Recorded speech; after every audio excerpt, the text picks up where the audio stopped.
Hi friends. ഇൻസ്റ്റഗ്രാമിലും യൂട്യൂബിലും ഒക്കെ ഇപ്പോൾ ട്രെൻഡിങ് ആയിട്ട് ഓടിക്കൊണ്ടിരിക്കുന്ന ഇഫ ചിക്കൻ ഒന്ന് ട്രൈ ചെയ്ത് നോക്കിയാലോ.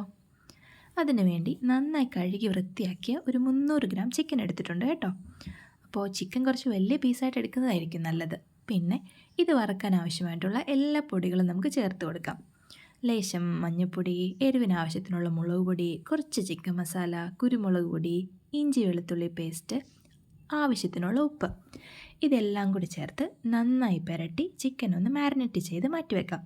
ഒരു അരമണിക്കൂറെങ്കിലും ഇത് ഫ്രിഡ്ജിൽ വെച്ചാൽ ഇതിൻ്റെ ഫ്ലേവറൊക്കെ നന്നായിട്ട് പിടിച്ച് കിട്ടും.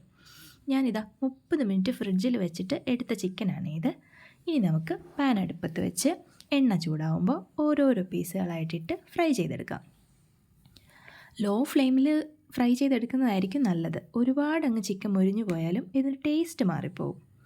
അപ്പോൾ ഇതിങ്ങനെ തിരിച്ചും മറിച്ചുമൊക്കെ ഇട്ട് നമുക്ക് ചെറുതായിട്ട് ഫ്രൈ ചെയ്തെടുക്കാം. ആ സമയം കൊണ്ട് നമുക്ക് 2 മുട്ട വേവിച്ച് അതിൻ്റെ വെള്ളയും കുറച്ച് വെളുത്തുള്ളിയും ഒരു 2 സ്ലൈസ് ചീസും കുറച്ച് പാലും ഇത്തിരി ഫ്രഷ് ക്രീമും ഒക്കെ കൂടെ ചേർത്ത് മിക്സിയുടെ ജാറിലിട്ട് ചെറുതായിട്ടൊന്ന് അടിച്ചെടുക്കാം. ചെറുതായിട്ടല്ല, അത്യാവശ്യം നന്നായിട്ട് തന്നെ അടിച്ചെടുക്കാം.